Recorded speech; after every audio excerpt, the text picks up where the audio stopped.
Good afternoon and welcome to the Midday News. Here's what we have in the bulletin. Chaos. Taxi operators on strike. Cabinet to discuss requests for traffic ticket amnesty. And later in sports, Shelley and Fraser Price named as one of 5 finalists for World Athletics Female Athlete of the Year. Thanks for joining us. I'm Shane Masters, and here are the details. Now we'll begin with the story about the protests now on across the island. Now here's Shamela Pullen with the roundup for Kingston and St. Andrew. Thank you, Shane. We were pleasantly surprised when we came to Halfway Tree, where we saw JUTC buses out in its numbers picking up stranded passengers. We also saw robot taxi drivers on the road. We were unable to speak to them, as you would imagine. They were busy picking up passengers. Also of note, Shane, we saw where a school sent a bus to pick up students who were stranded rather at the transportation center. When go to school and take them up and drop them off at school and come back again. Drop them off at school and come back again. This is the Downtown, the mood was a little different. Taxi operators were actually trying to prevent their colleagues from picking up passengers. As you know, they're demanding the government to grant them an amnesty, which they argue is needed. We need a better system. Yeah, we need a better system. You understand? We need a better system for the taxi man and the postman them. We get too much ticket from the police them. Some simple little thing. Them have no conscience to we at all. You understand me? We need somebody to hear a call and do something for me. We need an amnesty. We can deal with ticket and stuff like that. You understand? We need help. The evening commute might be different, but we will have more in subsequent newscasts. It's back to you in studio. Thanks, Shamela. And President of the Transport Operators Development Sustainable Services, TODS, Edgerton Newman, is condemning the violent protests associated with the strike by public passenger operators. Now, the protest took an ugly turn this morning after some commuters and even taxi operators were reportedly assaulted as they tried to go about their business. In one instance, a taxi operator's tire was punctured in full view of onlookers. The other, passengers were hurled at the exit of a vehicle by a man with a stick.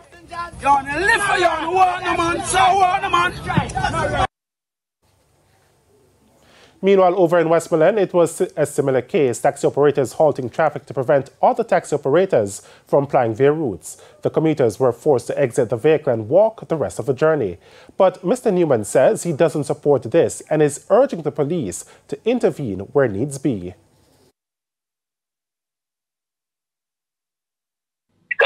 Persons, can't say taximen, persons are jumping from vehicles with sticks and messing with other people's vehicles and physically hurting them. That is wrong.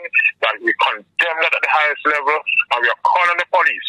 They are all over the place. The police officers don't just stand by, watch what is happening, and take the necessary actions under the law. And over in St. Anne, it was a normal business day for operators of public passenger vehicles. In fact, many of the operators told TVJ News that they were not aware of the protest. Our St. Anne correspondent Lloyd Hines provided an update during an interview with Kalisha Williams. Lloyd, thank you for joining us this morning. Talk to me about what you've been seeing in Ocho Rios and the places you've visited. Thank you. Now, basically, it's business as usual in St. Anne today. I stopped for a brief moment in Brownstone and in St. Anne's Bay. Now I'm at the transportation center in Ocho Rios. This morning I spoke with 3 presidents of various associations who did not provide an interview really.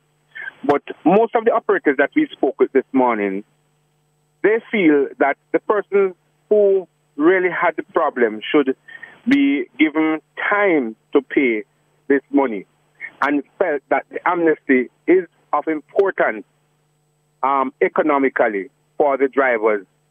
Some of the owners, some of the operators of the vehicles are just drivers, while the owners are still dependent on them to provide the income. But some felt it's a waste of time also, as they have their obligations, whether they are drivers or they are owners of the vehicles. Now, at the transportation center here in Ocho Rios, We are seeing passengers just moving around boarding their respective taxis and buses. I cannot say anything more because, as I said at the beginning, it's just business as usual here in the parish. I have made contact in the Moneague and the Claremont area, also the Alexandria area, and it's just business as usual. So I can safely say that the transport operators really are not. As a matter of fact, I can say one parish president said that he was not informed about this strike action. He only heard it through the media last night. And as a result, he could not be a part of that protest action today. That was our reporter, Kelisha Williams, speaking with our correspondent in St. Anne, Lloyd Hines. Now, in Portmore, St. Catherine, police were on scene from 7 o'clock this morning, keeping an eye on the protests. So far, it has been peaceful. However, 2 persons were in the road and obstructing traffic. Those 2 persons have been detained and they were taken to the police station. They'll be interviewed in short order. However, in Spanish Town, many commuters were left stranded as minibus drivers also joined the protests. You know, all over road me coming from, you know, but normally we take the straight through bus them. But boys, it rough this morning for a taxi me take on Spanish Town and nothing. JUTC place full up. You see what I say? So it's wicked, man. It's wicked this morning, bad. In southern parishes, it was largely business as usual, but at least one taxi operator in St. Elizabeth doesn't support the move to protest. You get ticket, pay. Once you're guilty, pay.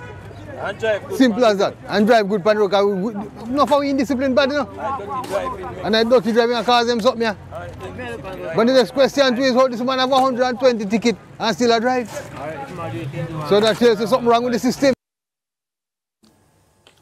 And it's time for a break here on the Midday News, but please stay with us. More stories when we return. Welcome back to the Midday News. There have been reports of some schools in the corporate area turning students away for arriving late due to the island-wide strike action by public passenger vehicle operators. Now, the Permanent Secretary in the Ministry of Education and Youth, Maureen Dwyer, is pleading for school administrators to desist from the practice. I'm just reminding schools that students, once they arrive, they're not to be turned away on the street. That the schools should take the students in, the leadership of the school should activate whatever crisis mechanism they have in place, and they should get in touch with parents by whatever means. Do not turn them into the streets like that. The ministry is not in support of that kind of approach. She said where schools are understaffed as a result of the strike, they should arrange group activities to ensure students are engaged meaningfully. She added that schools were notified from last night about the strike. Therefore, there should be no misunderstandings this morning. They know it's a crisis management strategy. So we don't want schools to be defiant. We want them to just operate as they know how to.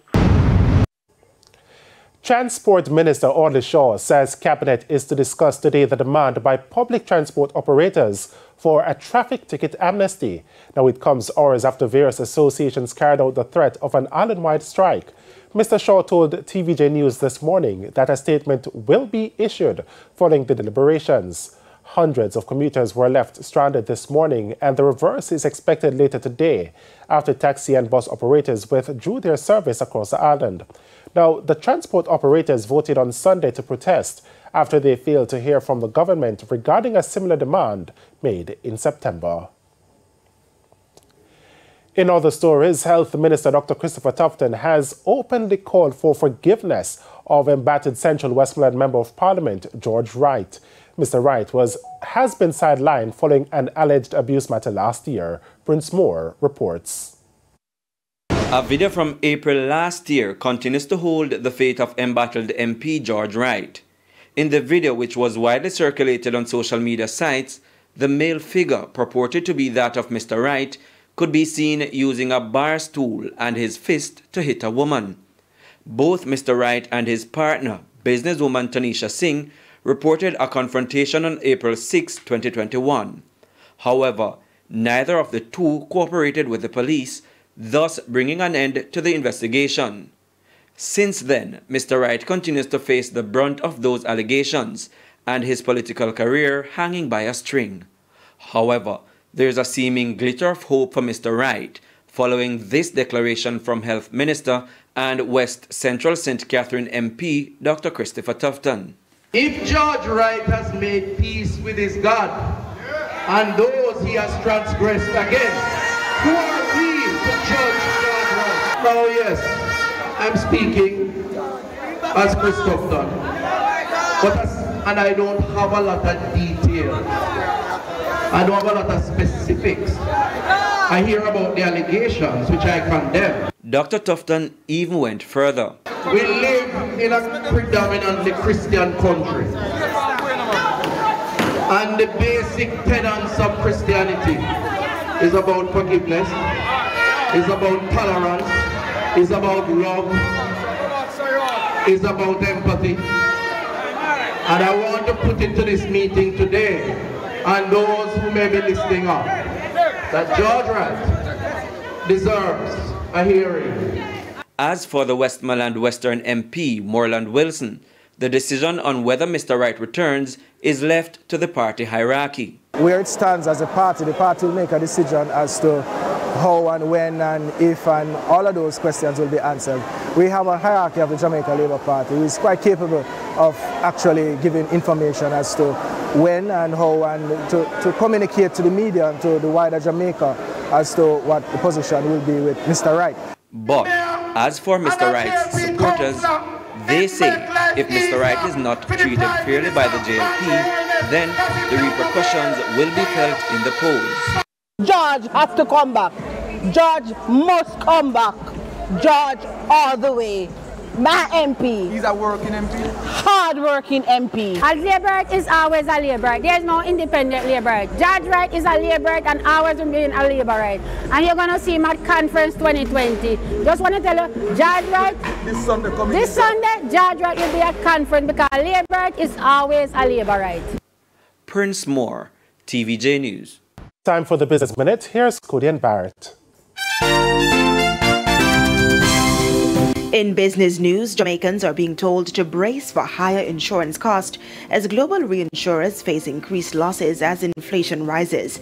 The new Chief Executive Officer for Guardian Group, Ian Chinapu, says insurance costs, especially for property, have already seen increases this year. We certainly have observed rate increases as high as 15% in several territories this year, and we do expect this trend to continue into 2023. Our reinsurers, who support our risk coverage, and have experienced significant losses so far this year in 2022. In fact, some reports indicate catastrophe losses that amount to close to $100 billion. As a result, we predict reinsurers will have no choice but to increase their rates, and we will be constrained to manage and share this burden with our customers. In business overseas, Amazon founder Jeff Bezos says he plans to give away most of his $124 billion fortune during his lifetime. The businessman revealed that he would donate his wealth to fighting climate change and reducing inequality. He has previously been criticized for not promising to donate his fortune to charitable causes. Investor Warren Buffett, Microsoft founder Bill Gates, and Mr. Bezos' ex-wife, Mackenzie Scott, have all promised to give their wealth away. Mr. Bezos revealed his plans after donating $100 million to the country music star and philanthropist Dolly Parton to use for charitable causes. Bezos is ranked as the fourth wealthiest person in the world, according to the Bloomberg Billionaires Index. That's it for the Business Minute. I'm Cody Ann Barrett. And it's now time for the top regional and international stories. In the region, a new report by the Pan American Health Organization, PAHO, says the number of people with diabetes in the Americas, including the Caribbean, has more than tripled in 3 decades. PAHO's Panorama of Diabetes in the Americas was released on Sunday ahead of World Diabetes Day today.